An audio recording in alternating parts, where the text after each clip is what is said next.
IPA 6 SMA Islam Siswa yang disusun oleh Salman Zaki, Muhammad Faiz, Muhammad Dirjan, dan Alisa Jaki. Untuk materi pertama kami bacakan oleh saya sendiri, Muhammad Faisal Hakim.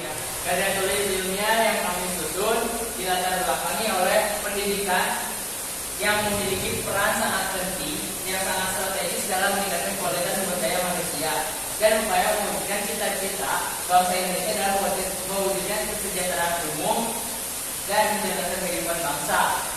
Pemerintah menggunakan dalam Undang-Undang Republik Indonesia Nomor 20 Tahun 2003 tentang Sistem Pendidikan Nasional yang menjelaskan bahwa pendidikan dilakukan agar mencapai tujuan bersama. Adapun bunyi pasal 3 Undang-Undang Republik Indonesia Nomor 2 Tahun 2003 adalah pendidikan nasional berfungsi mengembangkan kemampuan dan membentuk watak serta peradaban bangsa yang bermartabat dalam rangka mencerdaskan kehidupan bangsa, bertujuan untuk berkembangnya potensi peserta didik agar menjadi manusia yang beriman, bertakwa kepada Tuhan Yang Maha Esa, berakhlak mulia, sehat, berilmu, cakap, kreatif, mandiri, dan menjadi warga negara yang demokratis serta bertanggung jawab. Adapun cara belajar merupakan suatu cara bagaimana siswa melaksanakan kegiatan belajar.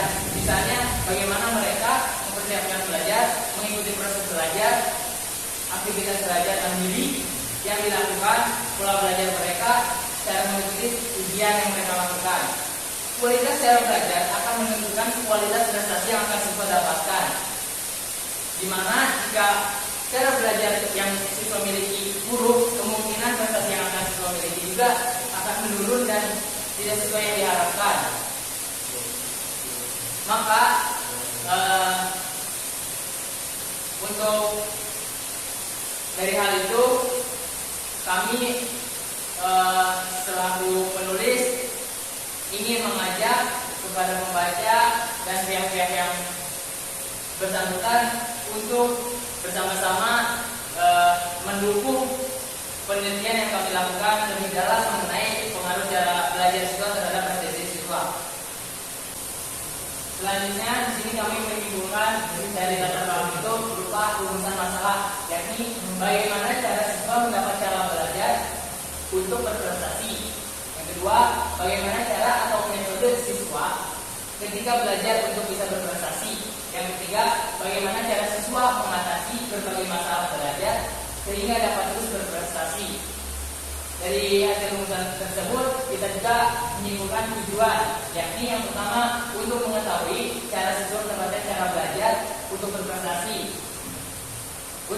Yang kedua, untuk mengetahui cara belajar siswa untuk bisa berprestasi. Dan yang ketiga, untuk mengetahui cara belajar atau cara siswa mengatasi masalah belajar sehingga dapat terus berprestasi. Yang ketiga, kami menyimpulkan manfaat dari tujuan tadi. Yang pertama, mendukung siswa agar memiliki cara belajar yang efektif. Yang kedua, sebagai referensi siswa untuk mencari berbagai cara belajar.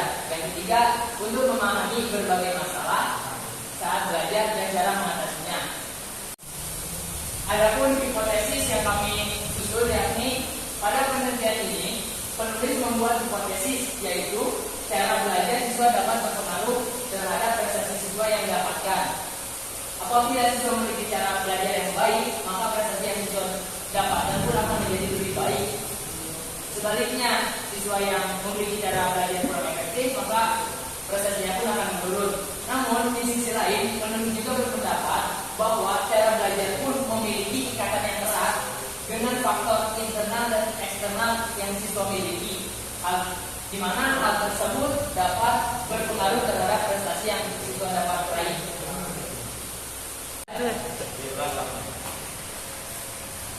Selanjutnya, waktu dan tempat penelitian. Penelitian ini dilaksanakan selama kurang lebih 2 bulan dari mulai Januari sampai dengan Maret 2022, meliputi persiapan dan pelaksanaan. Adapun penelitian ini dilakukan di SMA Negeri 1 Tuban. Tahapan persiapan mempersiapkan segala sesuatu yang dibutuhkan dalam penelitian. Selanjutnya, tahap pelaksanaan.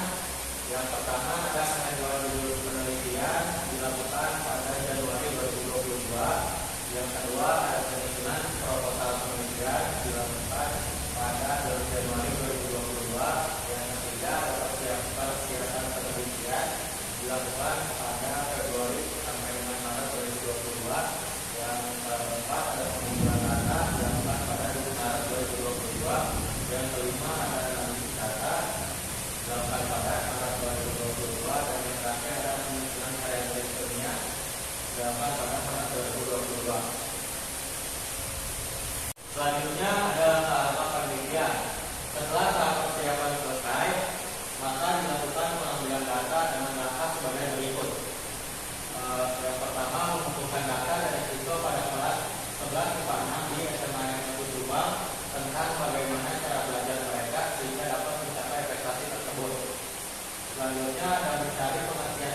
belajar dan ekspresi siswa menurut para ahli serta teori-teori yang terkait dengan masalah yang diteliti.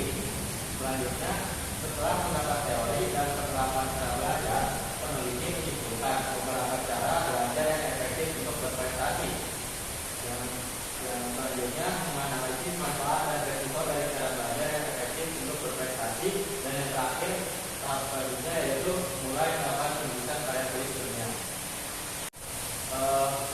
Setelah itu ada variabel penelitian. Variabel bebasnya adalah cara belajar siswa. Selanjutnya variabel ceritanya adalah prestasi siswa, dan yang terakhir variabel kontrolnya adalah siswa sudah tanam pemain siswa. Selanjutnya ada metode pengambilan data. Metode pengambilan data yang kami lakukan adalah studi pustaka dan penyebaran paket tertutup. Dan selanjutnya ada metode analisis data. Metode analisis data yang kami lakukan adalah metode kualitatif, kuantitatif, dan deskriptif. Nah, selanjutnya populasi dan sampel penelitian. Populasi dan penelitian ini adalah siswa kelas 11-6 di SMA dan Negeri Subang. Selanjutnya dari populasi tersebut diambil sampai sebanyak 78%. Siswa kelas 11-6 di SMA dan Negeri Subang. Instrumen penelitian. Penelitian ini dilakukan dengan teknik pengumpulan data menggunakan kuesioner. Kuesioner adalah sejumlah pertanyaan tertulis yang digunakan untuk memperoleh informasi dari responden dalam arti laporan tentang pribadinya atau hal-hal yang kita ketahui. Dalam kuesioner ini menggunakan skala Likert sebagai pengukuran variabel dengan skala Likert, maka variabel yang akan diukur dijabarkan menjadi indikator variabel. Kemudian indikator tersebut dijadikan sebagai titik tolak untuk menyusun item-item instrumen yang dapat berupa pertanyaan atau pertanyaan. Pada kuesioner ini penulis menggunakan pernyataan positif. Coba ini ada tabel ke-1 ya, skala Likert. Jadi jawaban sangat setuju itu skornya 4, setuju skornya 3, tidak setuju skornya 2, sama sangat tidak setuju skornya 1. Nah, jadi di sini ada hasil dan pembahasan dari kelompok kita ya. Soal pertama yaitu adanya cara belajar membuat prestasi saya meningkat.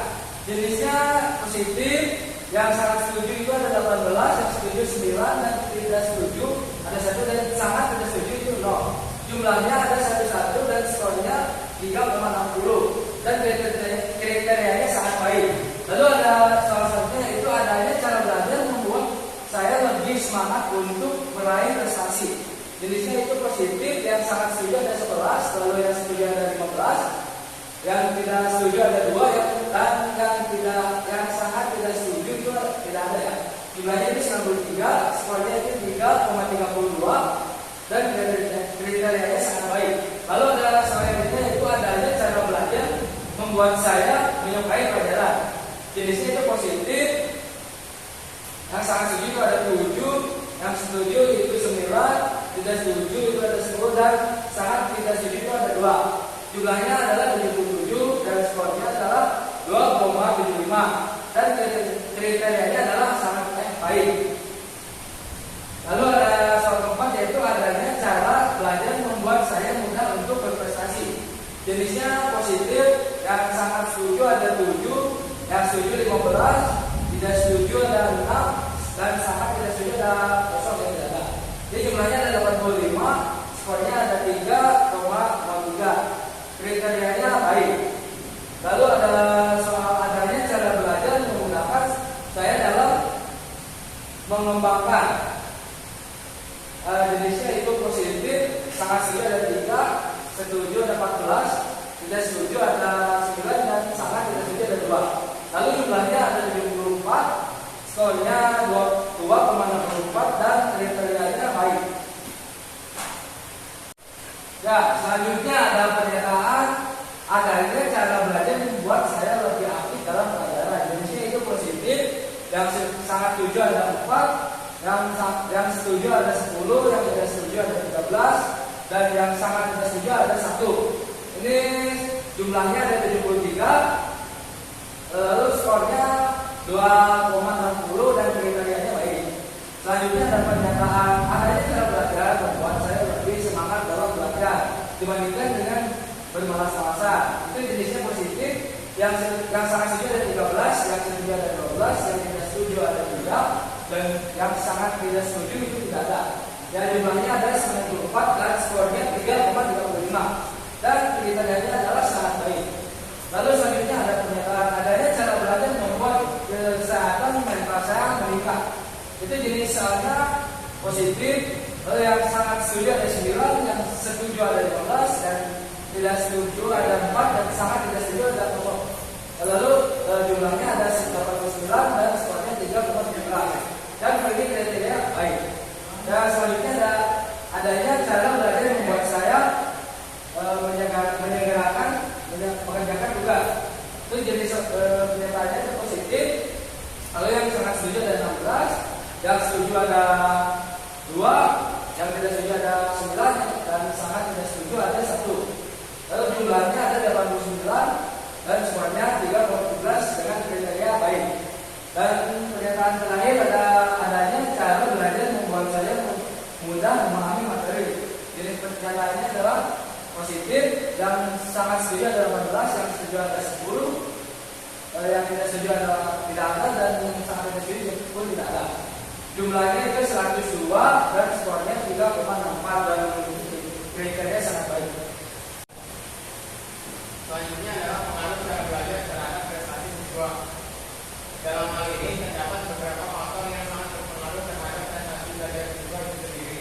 Faktor yang dimaksud merupakan faktor internal. Faktor internal adalah faktor yang datang dari dalam diri siswa itu sendiri, dan faktor eksternal merupakan faktor pendukung yang berasal dari luar siswa itu sendiri.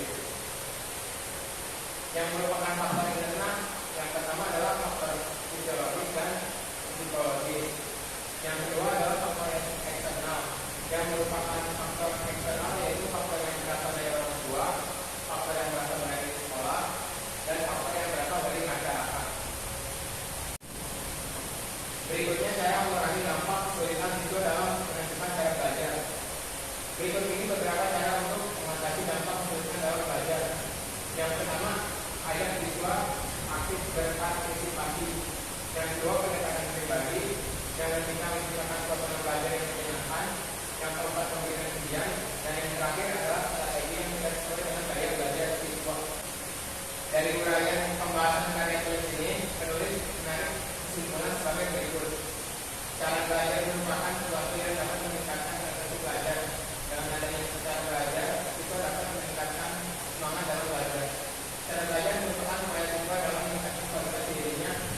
Hal ini tentunya harus didukung dengan peran orang tua, siswa, dan lingkungan masyarakat. Dalam penulisan karya ilmiah ini, penulis menyadari masih banyak kekurangan terkait dengan hasil dan pembahasan yang kurang mendalam di beberapa unit analisis. Penulis berharap karya ilmiah ini dapat dijadikan sebagai ide dan landasan untuk penelitian selanjutnya yang lebih baik bagi pembaca dan penulis itu sendiri. Berdasarkan hasil penelitian, penulis dapat mengemukakan saran-saran sebagai berikut. Sebagai seorang siswa, kita memiliki cara belajar yang baik dan teratur agar siswa dapat membuat prestasi siswa menjadi baik. Dengan cara memiliki cara belajar siswa, telah membantu orang tua, masyarakat, serta bangsa agar dapat membuat kualitas pendidikan di Indonesia menjadi lebih baik lagi. Berikut presentasi